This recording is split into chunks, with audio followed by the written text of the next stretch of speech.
Assalamualaikum warahmatullahi wabarakatuh. Tapi situasinya karena menjelang pemilu tetap sangat serius ini soal sikap Presiden Jokowi yang merasa tidak bersalah berpihak atau berkampanye itu, karena itu memang diatur dalam undang-undang, itu mengundang stres protes yang sekali ini cukup serius karena ini datanya dari PP Muhammadiyah ya Bung Rocky, divisi hukumnya ini yang menyatakan agar Presiden Jokowi mencabut pernyataannya itu karena sebagai presiden dia harusnya menjadi teladan. Ya, tapi sekaligus itu menunjukkan ada intensi masyarakat untuk mempersoalkan the existing law itu.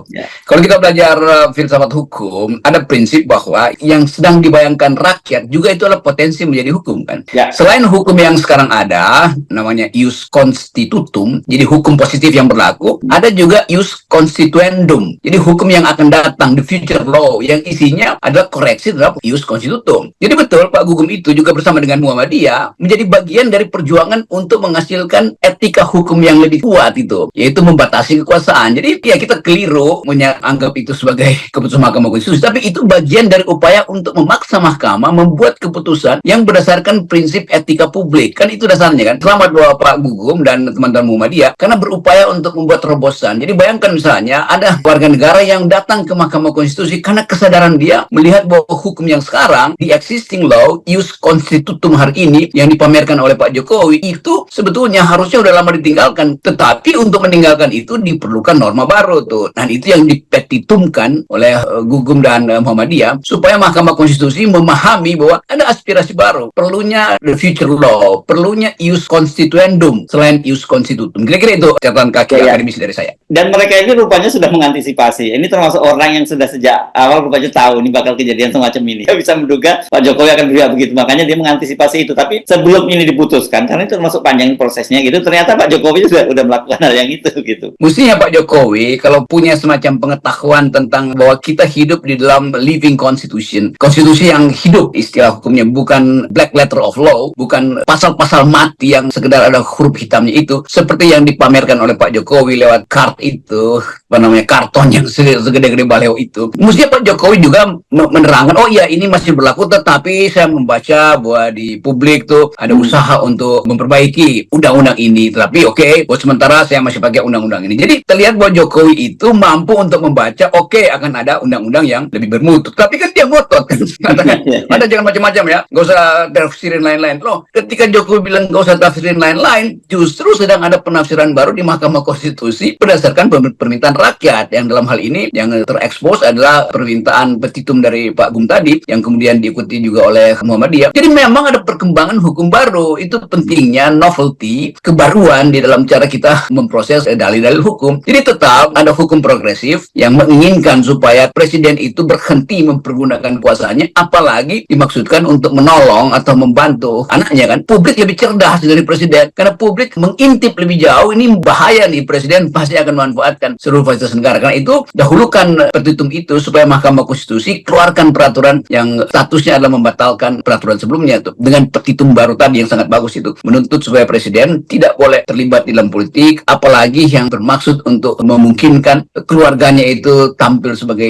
pengganti dia tuh. Dan bahasa hukumnya tentu ada dalam petitum itu. Bagaimanapun juga Muhammadiyah ini kan organisasi kemasyarakatan gitu yang Bung Rocky, dan perguruan tinggi yang mereka punyai, dan moral call ya, ini bukan lagi politik gitu ya. Betul, ini moral call, dan kita tahu bahwa di belakang itu pasti ada Pak Busro yang terus-menerus mengingatkan fungsi dari kritik, fungsi dari pemilu sebagai upaya untuk membenahi Indonesia tuh. Dan saya kira Muhammadiyah mengambil konsekuensi tertinggi, yaitu bahwa dia harus ucapkan itu tuh. Jadi kita lihat bagaimana orkestrasi yang dibangun oleh Jokowi yang menginginkan supaya hanya ada satu lagu, itu lagu keterlibatan dia di parlemen, dia di dalam pemilihan umum, itu dibatalkan oleh lembaga yang bahkan lebih lama menghidupkan Indonesia itu. Muhammadiyah kan jauh sebelum Indonesia ada, Muhammadiyah udah ada kan 1911 itu. Jadi kita menghitung bahwa Muhammadiyah itu yang mengerti tentang bangsa ini tuh. Jangan remehkan kalau ini itu kan cuma ormas, bukan. Ini ormas yang membekali kita dengan peradaban pendidikan. Muhammadiyah itu sekolahnya ada 200 universitas, itu artinya ada pembicaraan yang sangat serius di kalangan dosen dan pemikir Muhammadiyah bahwa Jokowi itu membahayakan negara, tuh, membahayakan bangsa, bahkan membahayakan peradaban. Pak Jokowi. Tapi realita realitasnya sebenarnya Pak Jokowi sudah melakukan hal itu gitu ya. Dan saya kira sekarang yang paling jadi korban yang langsung merasakan itu adalah Ganjar Pranowo dan PDIP, karena kelihatannya mereka ini Jokowi intensif banget bagi-bagi sertifikat, bagi-bagi bansos dan sebagainya. Dan kita lihat juga ternyata banyak sekali sekarang para menterinya itu yang ada di paslon 02 seperti Erlangga Hartarto, Pak Zulkifli Hasan ikut bagi-bagi bansos dan selalu menyampaikan bahwa itu bantuan dari Pak Jokowi. Kalau Pak Zulkifli Hasan malah menyatakan bahwa kalau nanti Prabowo dan Gibran nggak terpilih lagi, nggak ada bansos lagi. Itu kan, wah, itu sudah terlalu jauh tuh, Bung Rocky. Seperti kita mau sebut bukan sekedar konyol, tapi dangkal itulah. Ini ngapain sih kayak pemimpin partai yang beradab itu? Kan kita kenal PAN itu adalah partai yang beradab tuh, partai yang didirikan untuk mendukung reformasi. Saya tahu ketika didirikan, saya ikut beberapa pertemuan, namanya MARA dulu, Majelis Amanat Rakyat, itu isinya adalah percakapan intelektual. Tiba-tiba orang kayak Sulkas itu bukan sekedar mengganggu jalannya reformasi, dia mau menghalangi reformasi itu, mengingat kembali bahwa PAN itu didirikan untuk membela reformasi yang di dalamnya anti KKN. Kalau yang dikirakan Jokowi sekarang itu super KKN, ngapain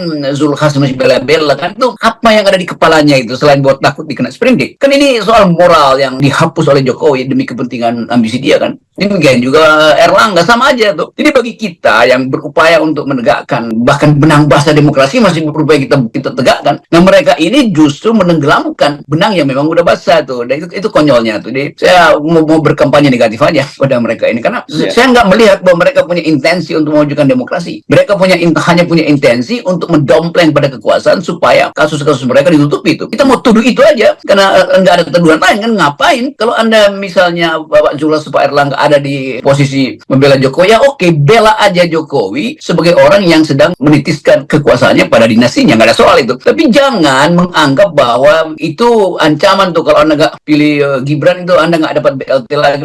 Kurang ajar kan? BLT itu pajak gue, pajak FNN, pajak penonton FNN, itu bagaimana pikiran semacam itu ada di kepalanya Sulkas? Ya, yang sama juga dilakukan oleh Pak Erlangga yang minta agar itu terima kasih pada Pak Jokowi gitu katanya. Loh, ini bukan dari Pak Jokowi.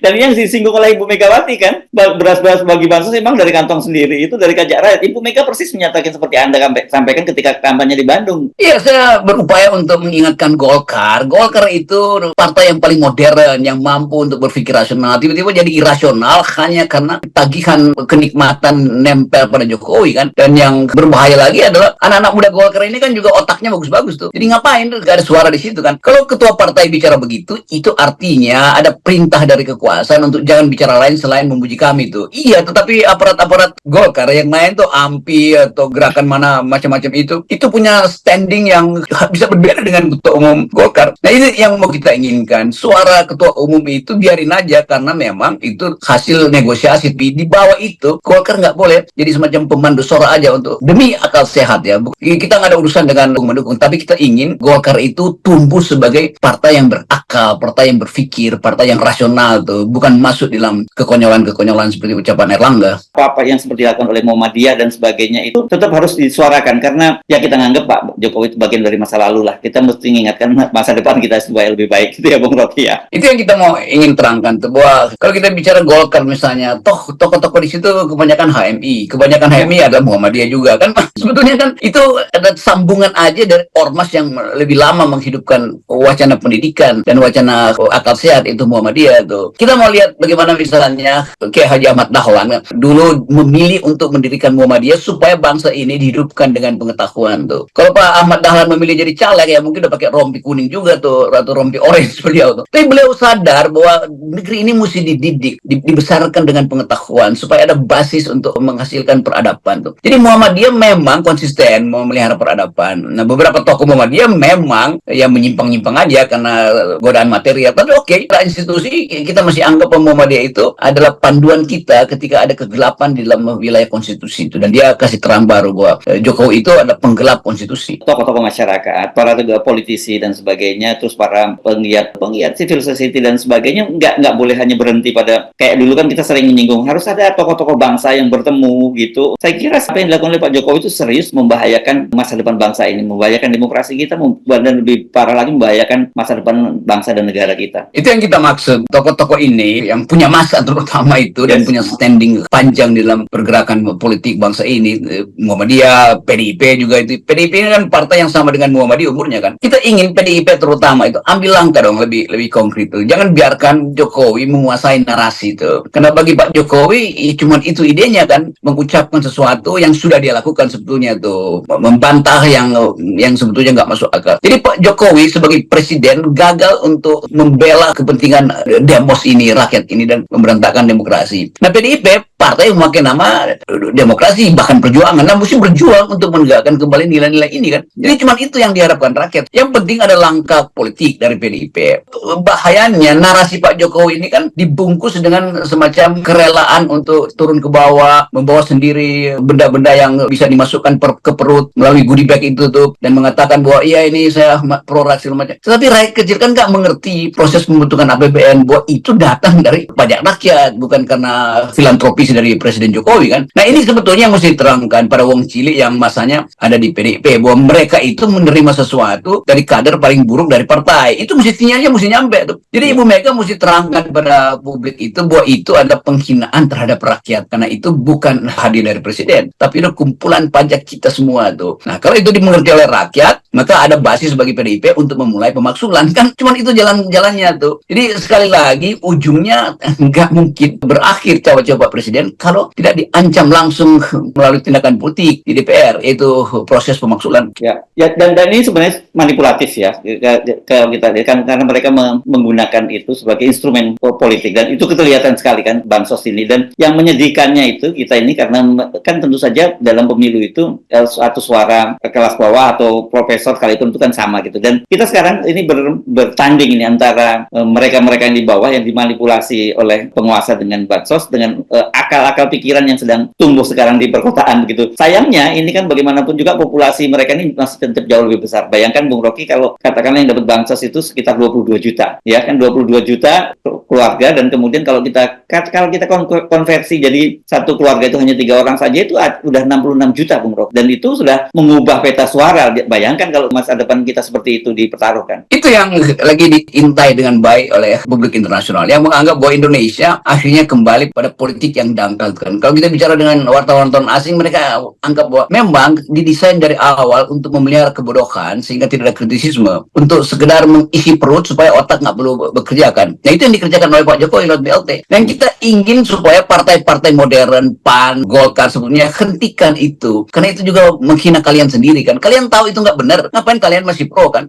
Lebih baik tentunya PAN dan Golkar ini fokus pada legislatif tuh, supaya ada kader-kader bagus masuk ke PAN dan Golkar itu, lalu kuasai DPR sehingga masih mungkin untuk menghasilkan kebijakan yang baru nanti itu. Kalau presidennya dibayangkan bahwa Golkar masih akan masuk kabinet Prabowo dan Gibran, ya udah itu ya boleh aja, tetapi batas akal sehatnya mesti ada dong. Batas atau kepantasan cara berpikir itu Anda akan dinilai, tuan-tuan yang ada di Golkar dan PAN, kok dangkal betul cara Anda membaca APBN ya kan, itu dasarnya begitu tuh. Nah kita hanya mampu untuk mengucapkan itu karena kita nggak punya masa itu. Yang punya masa itu PDIP, yang punya masa itu Golkar. Jadi dia punya masa pun tidak mampu untuk berpikir, padahal masa itu bagian dari upaya dia untuk duel politik kan. Jadi kalau begitu kita ambil kesimpulan bahwa ini partai-partai yang sprindiknya itu ada di saku Jokowi sehingga ketakutan semua. Padahal saku Jokowi isinya adalah kartu, macam-macam kartu yang udah dikeluarin, kecuali satu kartu yang belum dikeluarin, itu kartu Indonesia Dungu. Bung Rocky tadi dia mau pakai sendiri itu. Tapi lepas dari soal-soal kalender, yang lebih penting adalah memastikan bahwa suara Muhammadiyah itu betul-betul berbasis pada keinginan untuk menghidupkan akal sehat, menghidupkan pedagogi, menghidupkan cara bertengkar secara akademis. Dan itu yang diajukan hari ini, bahwa dia memberi kritik pada Presiden Jokowi tentang cara Jokowi membaca hukum, cara Jokowi menerjemahkan undang-undang. Itu dasarnya, itu poin yang bagus sekali itu. Dan tentu akan ada langkah, kita tahu mesti ada langkah lebih dari sekedar teguran akademis, mesti ada angka politik, dan itu yang kita inginkan diucapkan lebih terbuka dengan maksud yang lebih jelas, yaitu seseorang yang diminta untuk menjaga konstitusi dan difasilitasi dengan kemampuan etik itu tidak melakukan perintah itu, jadi dia layak dimaksudkan. Jadi semua orang sekarang berpikir tentang bagaimana memulai aksi pemaksulan itu. Masyarakat sipil menanti itu karena proses itu ada proses politik, jadi partai politik yang mesti memulai itu. Siapa partai politik yang punya kepentingan langsung? Ya PDIP kan, itu intinya kan bukan BEM dan LBH walha atau walhi itu, ini adalah urusan politik untuk memproses itu, dan masyarakat pasti akan mendukung itu karena udah keterlaluan yang dipamerin oleh Pak Jokowi. Makin lama dia suruh semua orang untuk cari undang-undang yang pokoknya gua nggak boleh salah. Kira-kira itu yang dibikin Pak Jokowi setiap malam. Semoga Allah senantiasa menuntun kita di jalan yang diridhoinya. Wassalamualaikum warahmatullahi wabarakatuh. Terima kasih.